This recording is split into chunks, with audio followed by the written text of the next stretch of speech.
with our bracha, as we like to do, and then we'll get to our textual material. Okay? Baruch atah Adonai Eloheinu melech haolam, asher kitshanu b'mitzvotav v'tzivanu la'asok b'divrei Torah. Okay? Okay. So, I want just to give a short explanation back to what we're studying, in case there's anyone new. And we're studying Sefer HaChinuch, the book of Torah Mitzvot. And one of the things we're doing is looking at various mitzvot based on verses in the Torah, and seeing how they derived into becoming a classical Jewish practice. Okay, so in doing so, we've examined a couple of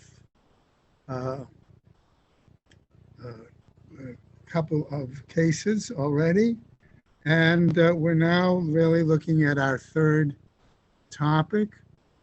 Okay, and that topic is the precept of honoring father and mother. Okay, it's now. Okay, if you're looking at the screen, you'll see it there on the bottom. Okay, on the left-hand side in the English.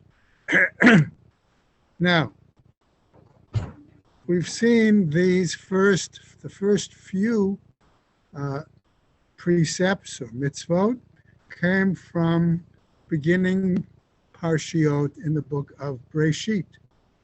Now we've jumped with this particular mitzvah to the example of Sefer Shmot and portion of Yitro.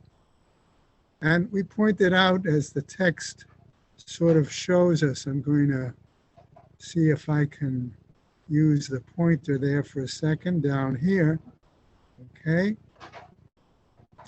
that the verse is honor your father and your mother, which comes from the Ten Commandments.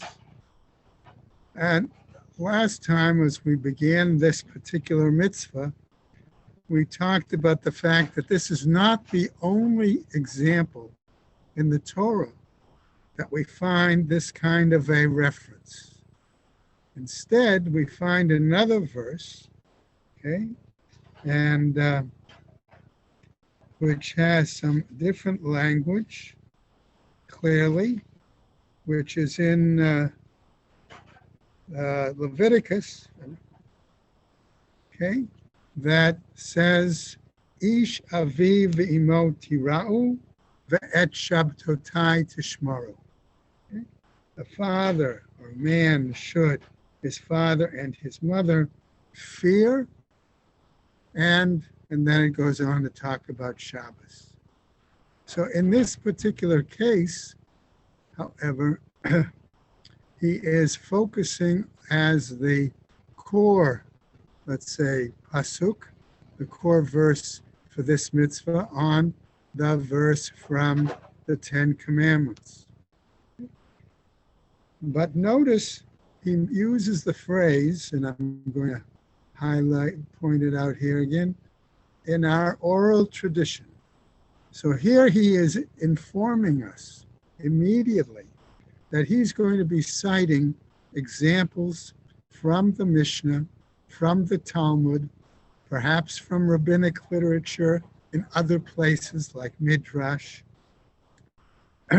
as the basis for expanding what he wants to present in terms of taking this pasuk, this verse, as a basis for the mitzvah of kibud av v'em, of father, honoring father and mother. But as we usually see, okay, in doing so, normally he would then go into a explanation of the pasuk. Instead, in this particular case, what he's done in the next paragraph, the same paragraph below, is he's now highlighted the text. Okay, if we can make it a little bit larger, right, that would be good.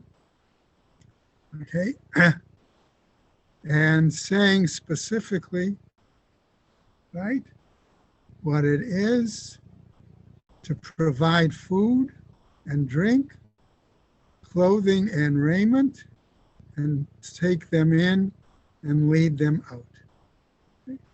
And we said that that particular description of the parameters of the mitzvah had to come from the Talmud.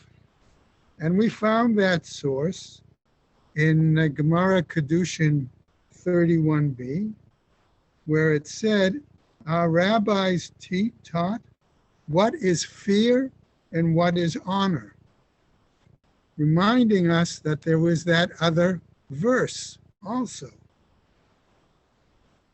Fear means that the son must neither stand in his father's place, nor sit in his place, nor contradict his words, nor tip the scales against him. Honor means that he must give him food and drink, clothe and cover him, and lead him in and out. Okay? So it's basically that particular verse, that section, if you will, okay, from the Talmud, that the author of Sefer Chinuch has defined as this, as the parameters for observing this mitzvah. Now, providing food and drink seems very straightforward. There could be more details. For example, who has to pay for those items? If the father has his own, or the parent has their own income, are they expected to pay? Or is the child, adult child, expected to pay?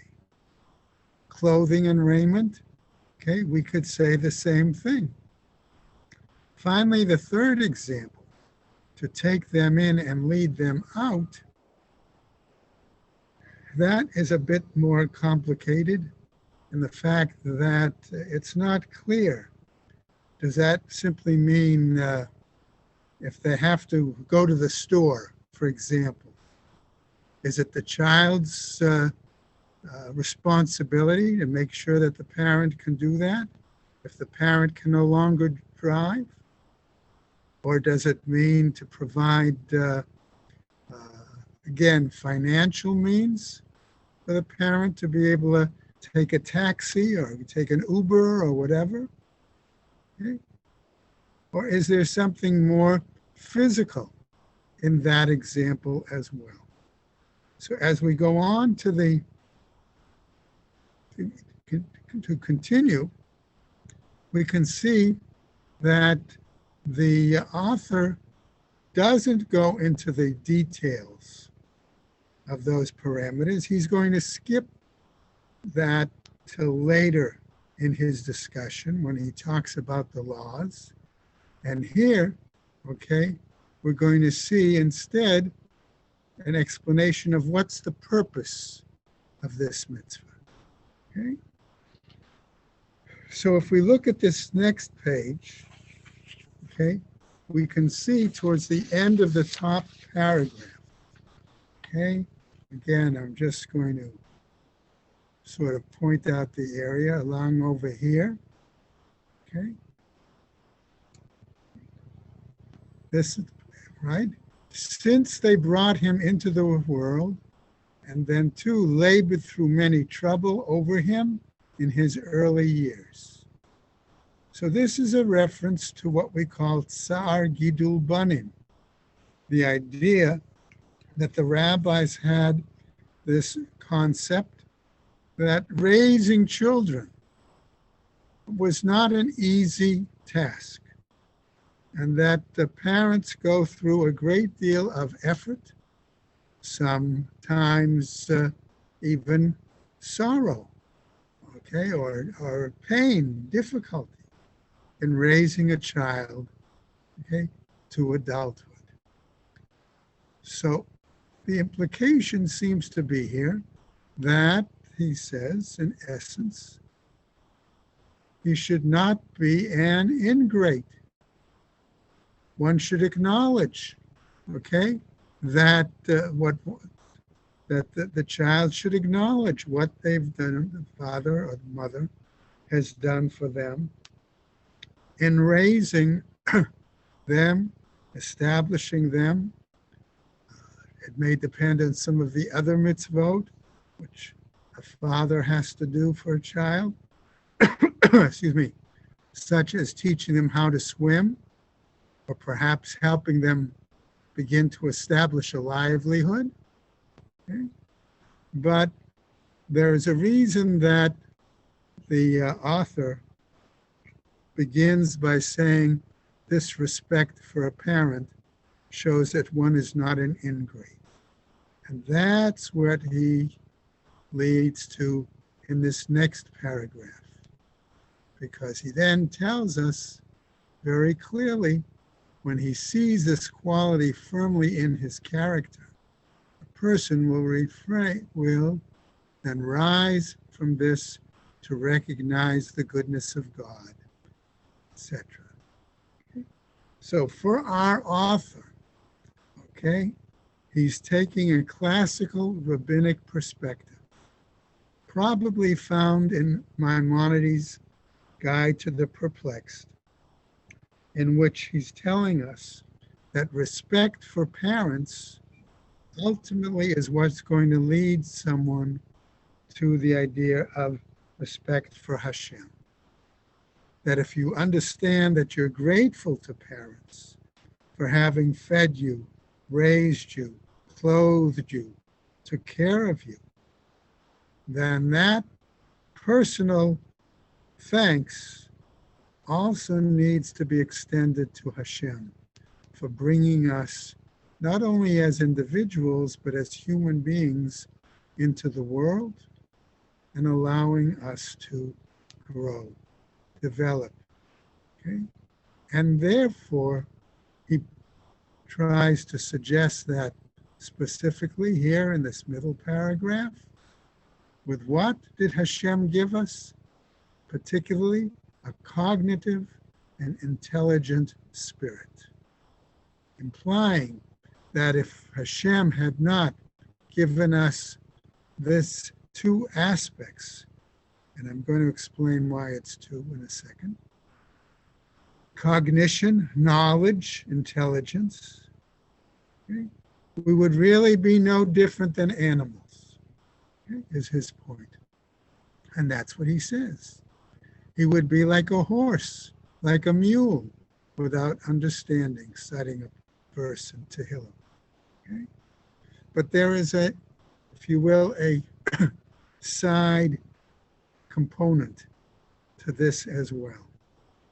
With this intelligence, with this knowledge, the idea is then that a person is able to grow, not just intellectually, but spiritually, and perhaps even emotionally.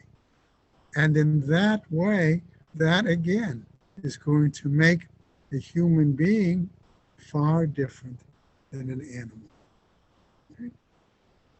So the author of the Baal HaChinuch has then presented to us his pasuk. He's presented to us an overview of the requirement of what the child, so to speak, owes the parent, and then gone on to explain that this is to show not only our awareness of what we owe our parents, but what we owe Hashem as well. Let's go now to the next paragraph. Okay? And in this paragraph, he starts dealing with some of the specific laws. Okay? Remember, we mentioned previously in the overview that one of them was to provide food or clothing or things like that. And so now the author needs to deal with some of those questions, okay, and try to clarify them. The first case, as I suggested, out of whose money is it to be done? One's father or one's own? Okay? And so he cites, at least here, in brief, he cites what the law is. Okay? Let's see what his answer is. At the father's expense, if the father has property. And if he has not, the son is to make the rounds of doors to beg for charity and to support his father. Okay? So it's very clear here, okay, that again, he must have gotten this source once more from the Talmud. And sure enough, in, again, same tractate Kedushin, we come and we find the following section in the Gemara on Kedushin 32a. Come in here. Rabbi Eliezer was asked, how far does the honor of parents extend?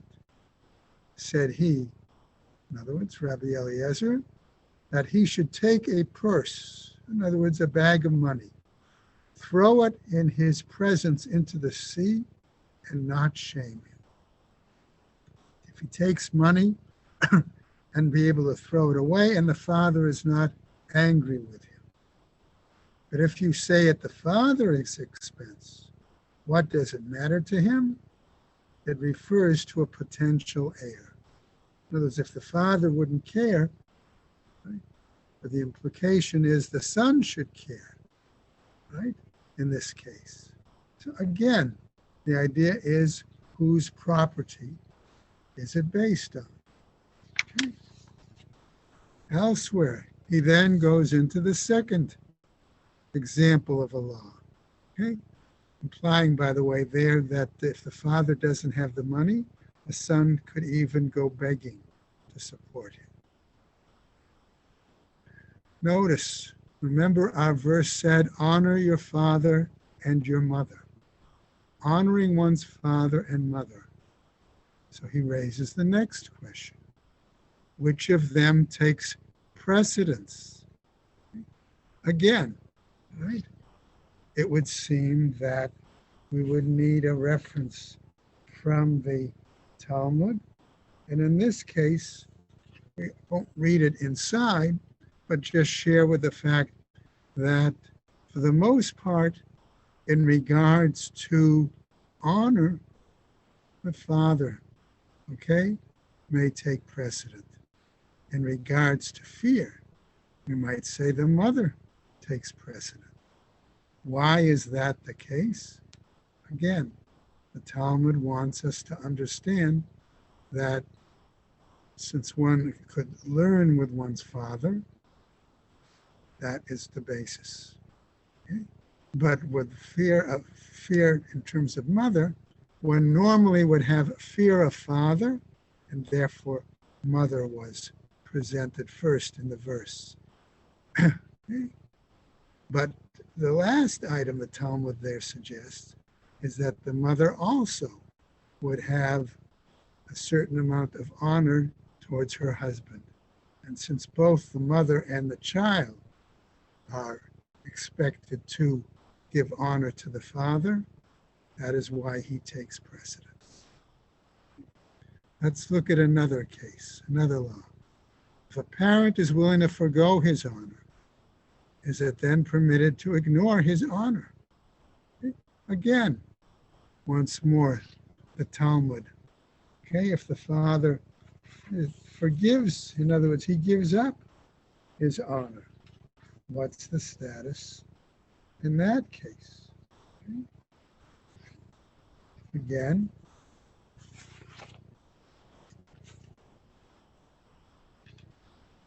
we find the following.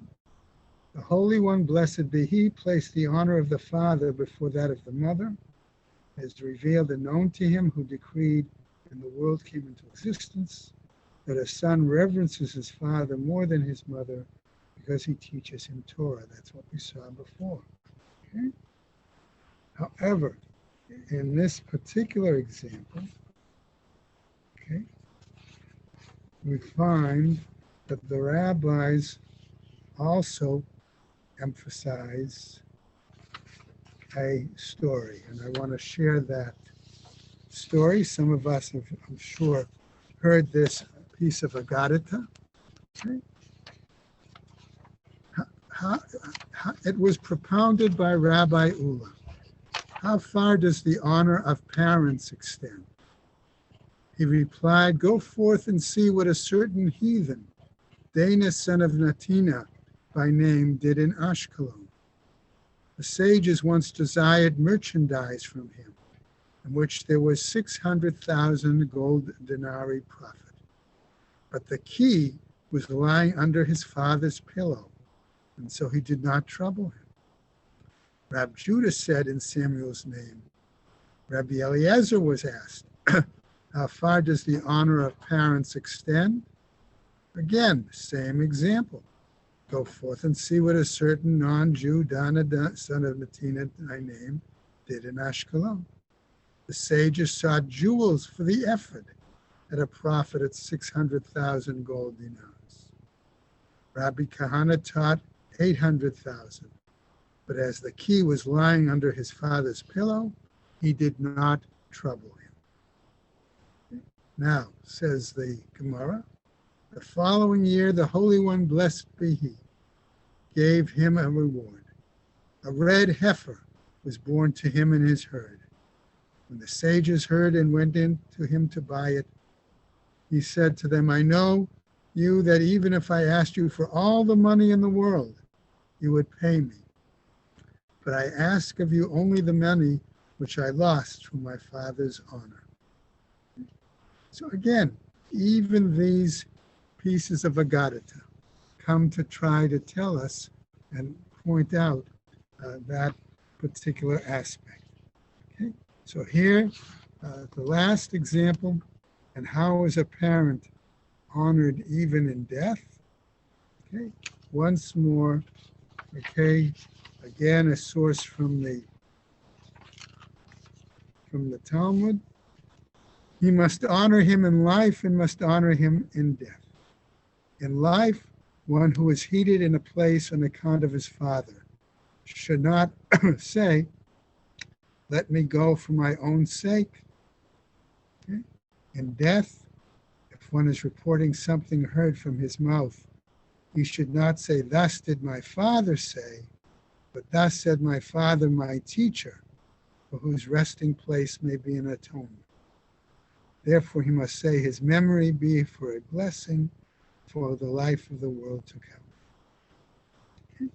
So again, having tried to raise questions as to what is the definition, the specific laws, he begins to close his discussion of this particular halakha, okay, of this particular mitzvah, by pointing out, okay, where is it applicable? At what point do we say that honoring parents is ongoing, if you will? Okay? And he tells us it applies in every place, every time, to both man and woman, as long as it is possible for them. Excuse me.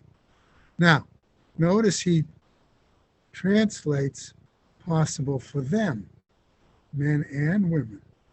So it's not just a mitzvah on the son. It's also a mitzvah on a daughter as well. And that, he says, is assuming that the husband does not restrain them, that there's no limit put on the husband as to how the daughter should honor her father. Okay? What is interesting, however, is that one would have thought he could have ended there. ended his discussion at that point. But he does not. He wants us to understand that this is a positive mitzvah. Okay? And he talks about anyone who might transgress it. Okay? We're not going to go into that, but only to indicate that because it is a positive commandment, excuse me, we see also that the Beit Din has the power to compel him to obey. Okay? And if it's ignored, okay, it could even be, they could even compel the person to do so. Okay, so this is a this is a good example of, we see not only of how the author continues to present his argument, an argument in the sense of, here is the pasuk, that's the source. Here is a parameter of the law. Here is its explanation. Here is how it's applied. But also, at times, he will go into further details, clearly based on the Gemara, as to what some of those practices are and issues that are associated with this particular mitzvah as well. Okay? So I'm going to pause just for a moment at this point and ask, I'm not sure how many, do we have any questions on this particular before we go to a new item? Okay, if you want to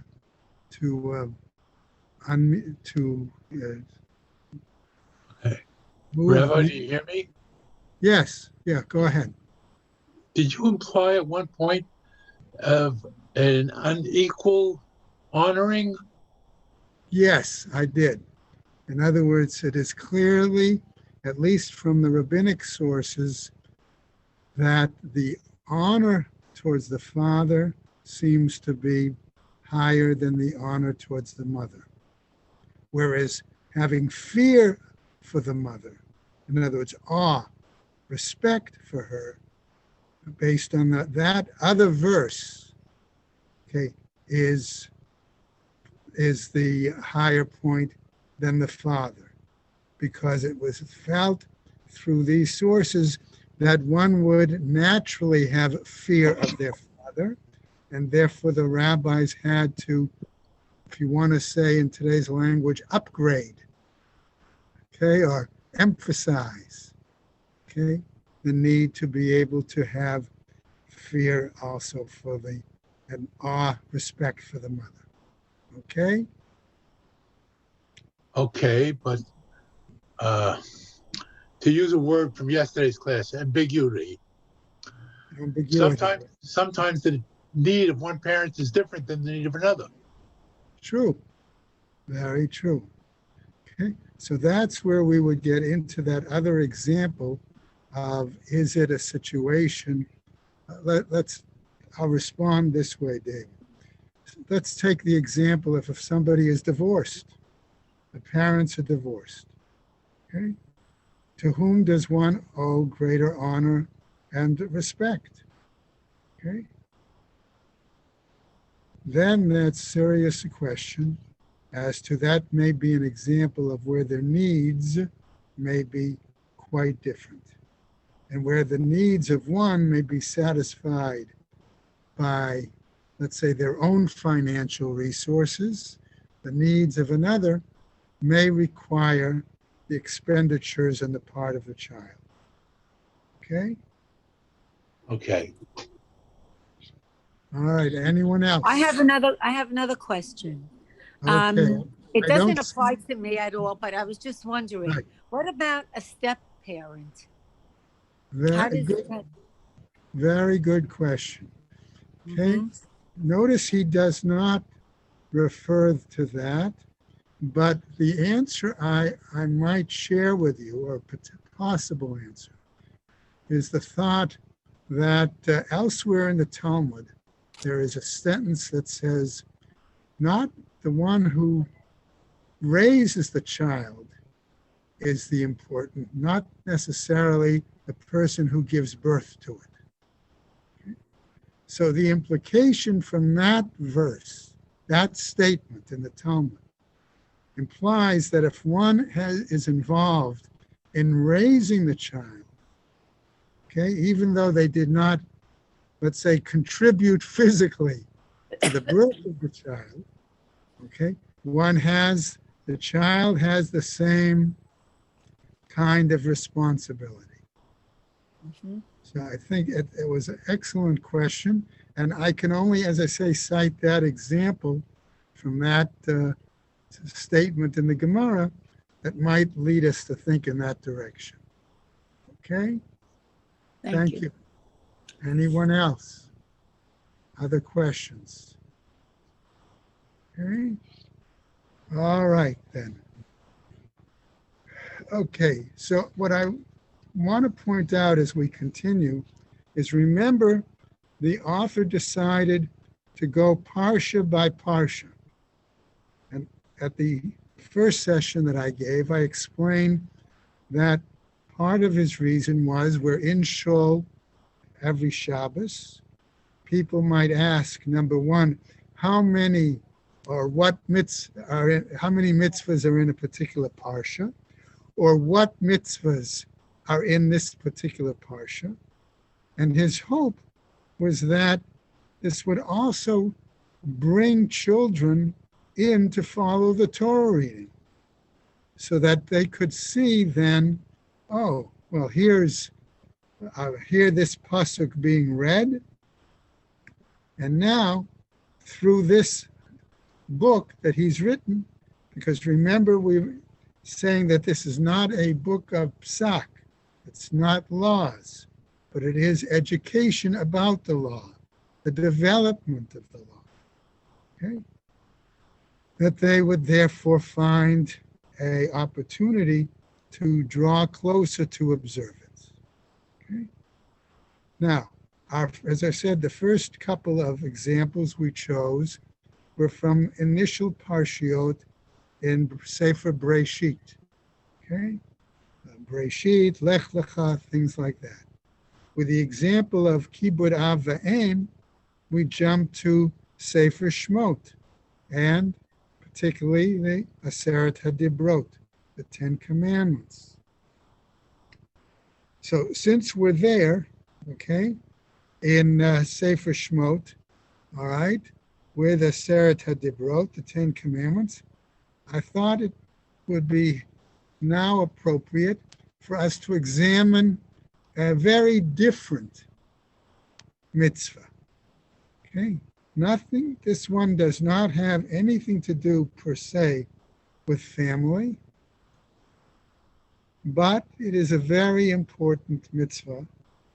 Okay, and the author tells us at the beginning of his discussion of the Sidra of Yitro, there are 3 positive and 14 negative mitzvot in this parsha. Okay? So that's, by the way, when he started each parsha, he will tell us that. And remember, we said that's based on the list that Rambam made in his Sefer HaMitzvot. Okay? So if we can go to the next page, series in our material. Okay? And okay, if Andrea will, let's see, I'm trying to do this a little bit on, okay.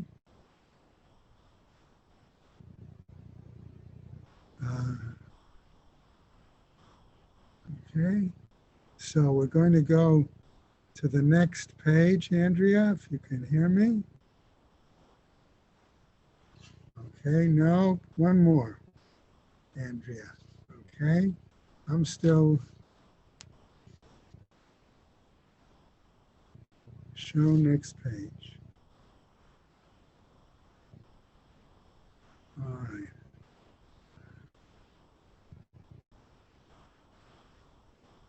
Okay.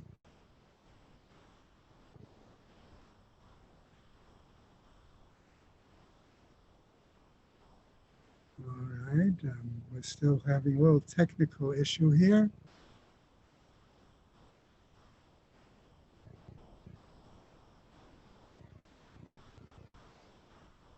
Okay.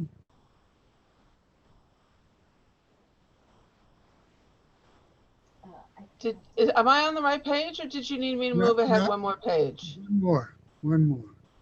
One more page. Okay, sorry. Okay. Yeah. If we can raise it up a little bit, that would be more. Great. Oh, that's great. Thank you. Okay. Notice you went ahead too far. Now, good. Okay. What is this mitzvah? Okay, he says to believe in the existence of Hashem. That is a positive mitzvah, right? But I would ask us to begin with, on what verse do you think he's going to base it on? Right?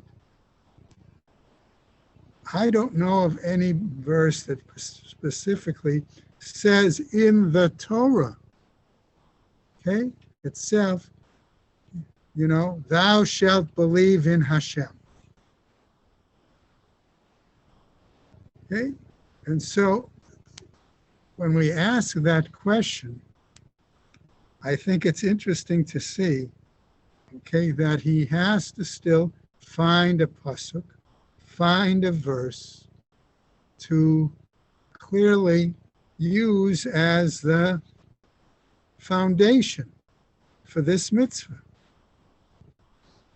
And what he does is sort of varies his format. He starts off with a little bit of his explanation first. What is the purpose of this mitzvah? And he tells us at the outset here to believe that the world has one God who brought all existence into being. By his power and his will does everything come about. Okay? So he starts off a little bit more with what is the explanation, the purpose, in this case of the mitzvah. And only then does he go into citing a pasuk, a verse. Okay? And what verse does he choose? Of course, the opening verse of the Ten Commandments of Aseret HaDibrot, Anochi Hashem Elokecha, Asher Hotzeiticha Me'eretz Mitzrayim, etc., etc. I am the Lord your God who brought you out of the land of Egypt, out of the house of bondage. Now, you might say, how is it that he is able to say that this is a foundation verse for this mitzvah? It does not say, you shall do X, namely believe in Hashem. Okay? But instead, okay, what does it do? It tells us clearly that, that we have nevertheless a verse that says something about Hashem having a relationship with the Jewish people. And that's what we're going to continue to explore, okay? Because in really giving not so much the pasuk, but the introductory statement leading up to the pasuk, the start of his explanation, what he's going to do is share with us three major concepts by which Hashem is to be recognized. And as a result of that, that is what is going to be the foundation of Jewish prayer, of tefillah, and at the same time, going to be the basis by which he's going to, I don't want to say argue, but present his idea that it is a mitzvah, okay, to believe in Hashem, okay, and to accept Hashem as the one, only, and true God. So that's where we'll pick up next time, with this marked Sidra Yitro, note number 25. Right? So I wish everybody to stay well. Okay, thank you for joining with me this afternoon. Those who might be listening when it's recorded, thank you also for your participation. Take Thank care. you, Rabbi.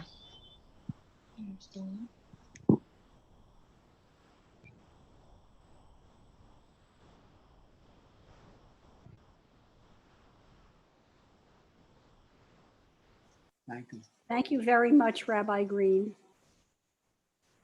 Thank you, Rabbi. Speak to you later.